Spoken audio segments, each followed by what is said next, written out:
Someone wrote a article about an author I like called Brandon Sanderson. This is outrageous!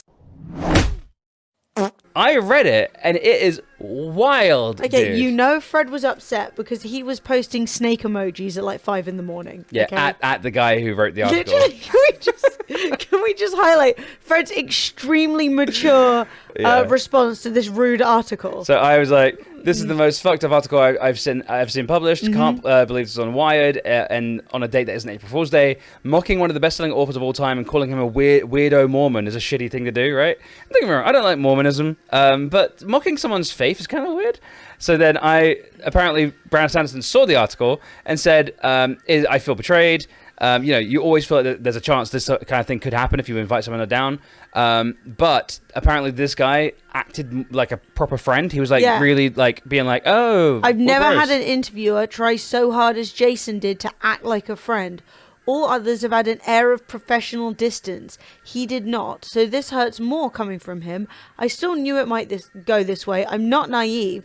But it's the first time someone has acted nice to my face, isn't the first time that somebody acted nice to my face, then revealed a different opinion in me later. I'm sure all of you have an experience like that. It was just more public for me. It's still from him. It stung nonetheless. And so I found the guy who wrote the article. Snake! You're a snake! It pissed me off, dude. It was really, really toxic. And I'm not going to lie, Fred was... God, we were up till like so late last night with Fred reading me bits of this and being like, can you believe it? Never! Fuck off. Let me be free. But yeah, so like, on one hand, who cares? Sanderson's still making millions upon millions, because basically the entire article is about why is no one writing about Brandon Sanderson. Okay, so apparently I'm just not allowed to read this article. Fair enough.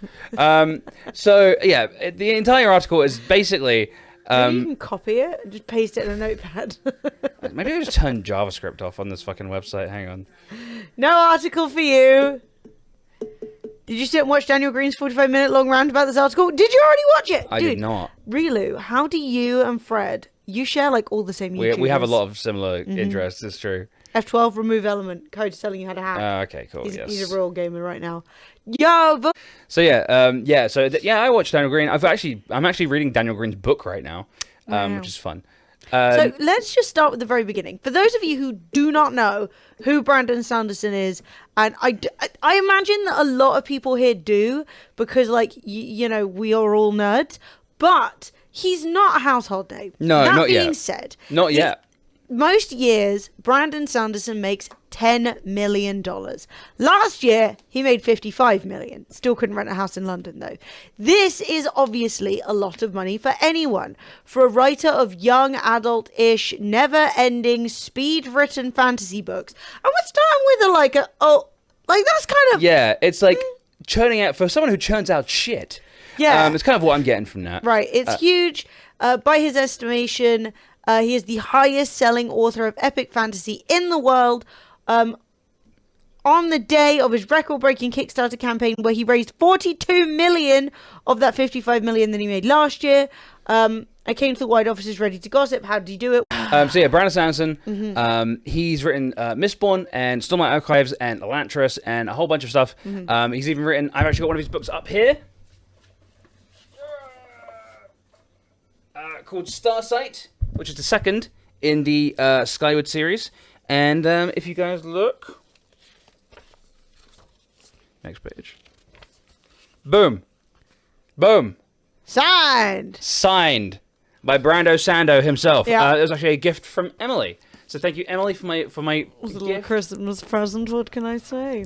And so, I'm a Sanderson fan. I like Sanderson's books. I wouldn't say he's my favorite author, but he's definitely a really good author. And I think he doesn't get enough...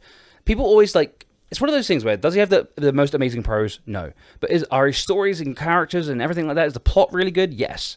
And so it's this question of what is actually a good book, right? Is it just purple prose? Like, he looked over and full of emotion. He said, all that sort of shit. Or is it actually having a decent plot and nice characters and a really fun to read? It's a good question, Fred. One that has never been answered by the annals of time. The annals of time have never answered that. So, the whole thing is very strange. In my opinion. Or at least what Fred was talking about it.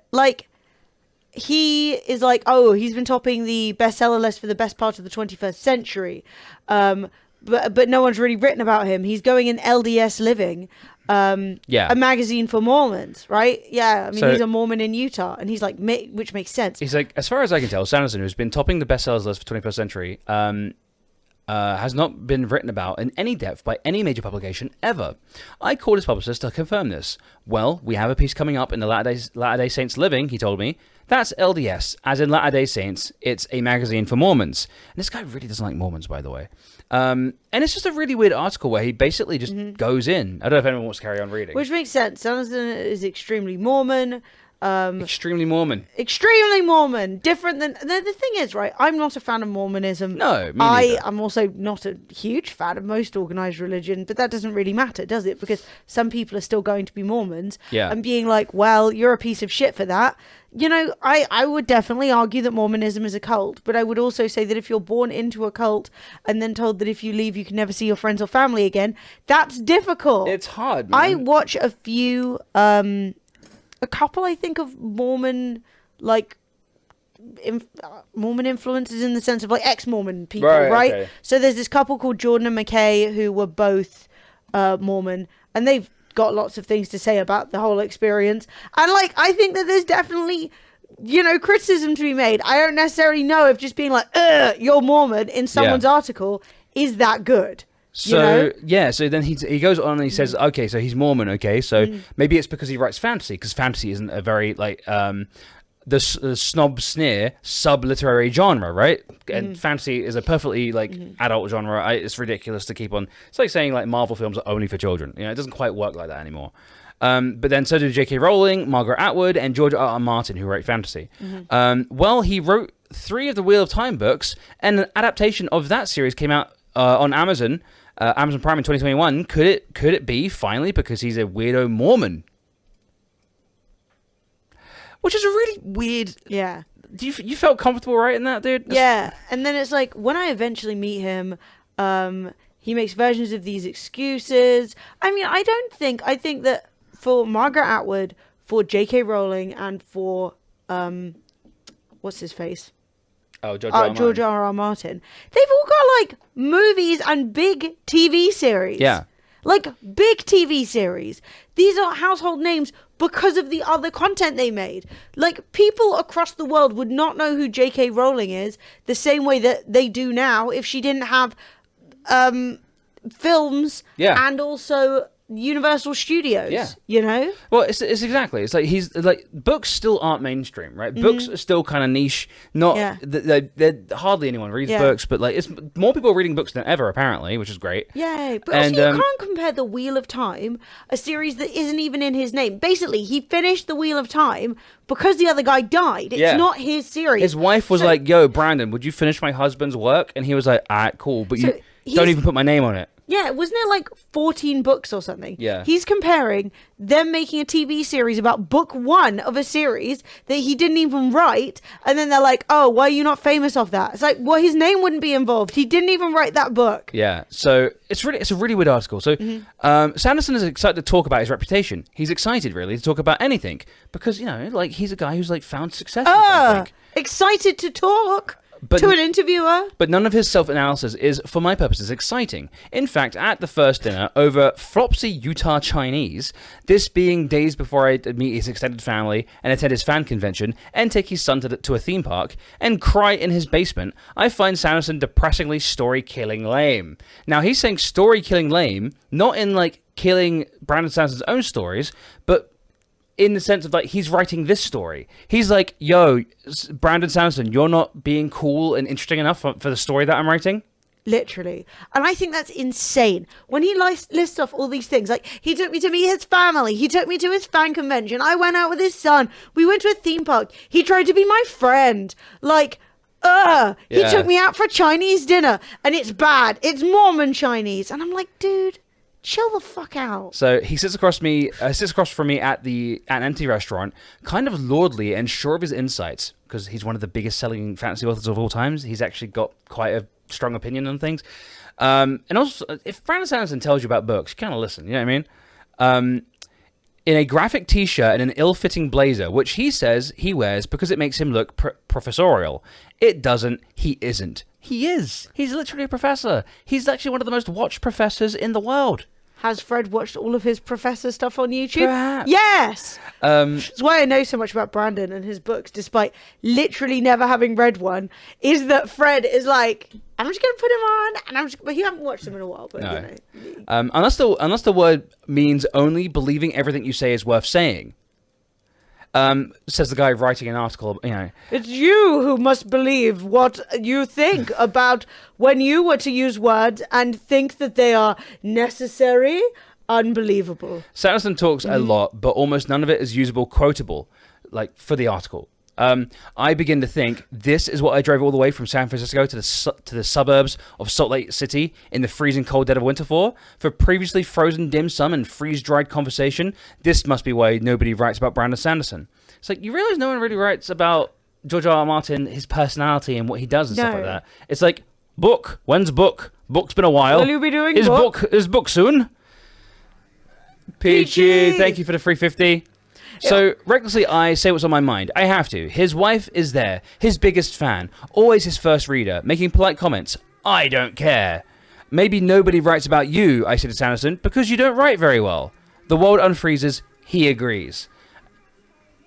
For one, you should care about what the woman who co-runs the empire. Yeah, for those of you who don't know about Brandon's business dealings, basically they publish his books themselves. Yeah, Dragonsteel Productions. They have their own production studio, and his wife basically heads it up. Yeah. Because obviously he writes a fuck ton of books. Like, he makes a lot of the calls, but like she's fucking in charge, dude. She's doing...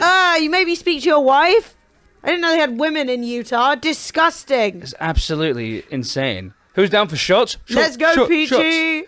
It's not that Brandon Sanderson can't write. It's more that he can't not write. Graphomania is the name of the condition, the constant compulsion to get words down as much and as quickly as possible. The concept of a vacation confuses Sanderson, he once said, because for him, the perfect vacation is more time to write. Vocation is vacation. His schedule is budgeted down to the minute, months out, to maximize the time he spends, rather counter-ergonomically on the couch, typing away. Most days he wakes up at 1 p.m., exercises, and writes for a few hours. Break for the wife and kids, then writes for 4 more. After that, he plays video games or whatever until 5 a.m. What a based lifestyle. I'm not going to lie. A powerful sleeping pill is all that works, finally, to get him and the voices in his head to shut up.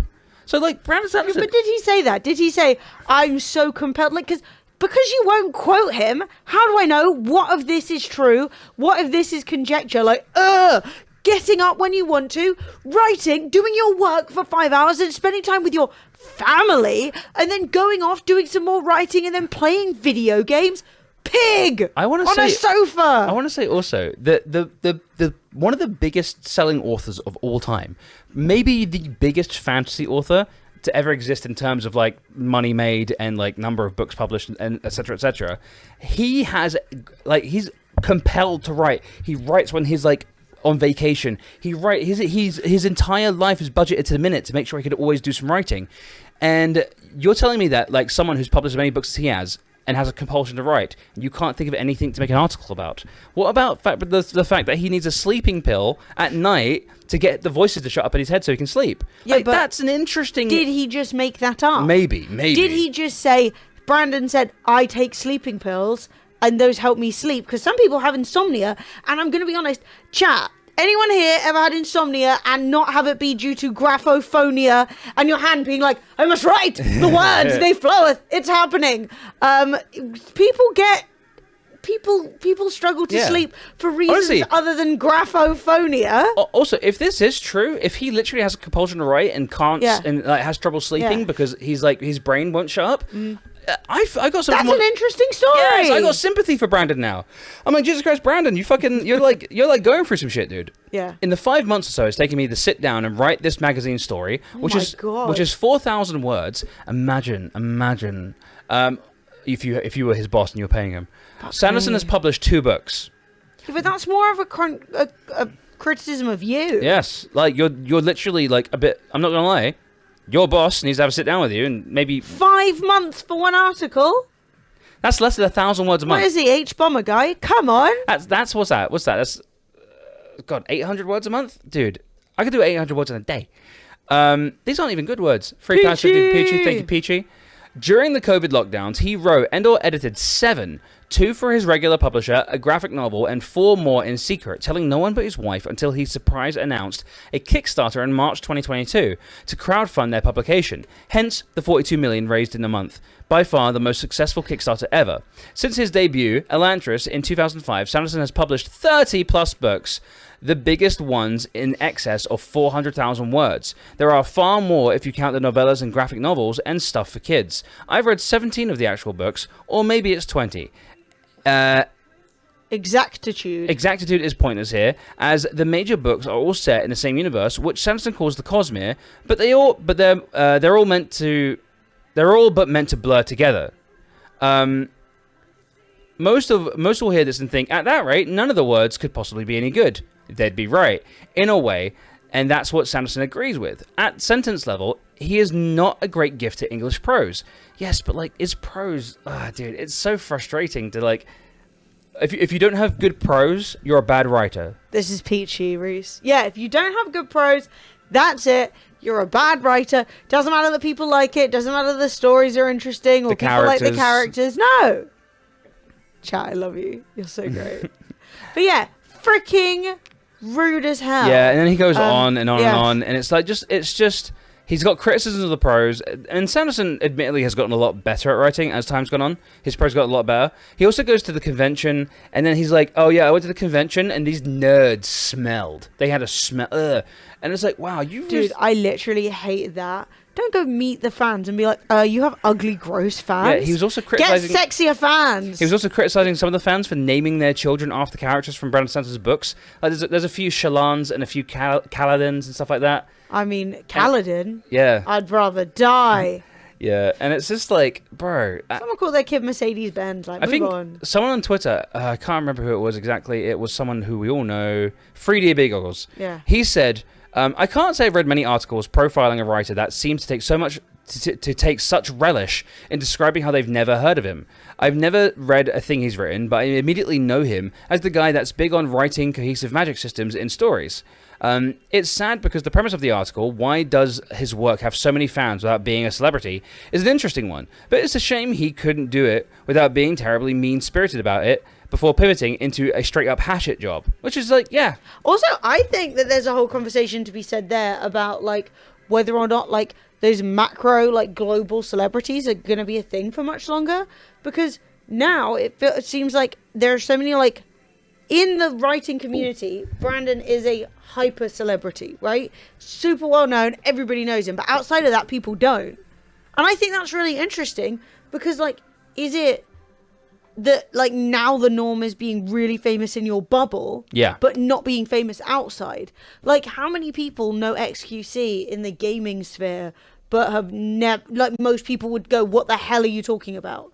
But just some people, he's like God. Yeah. You know?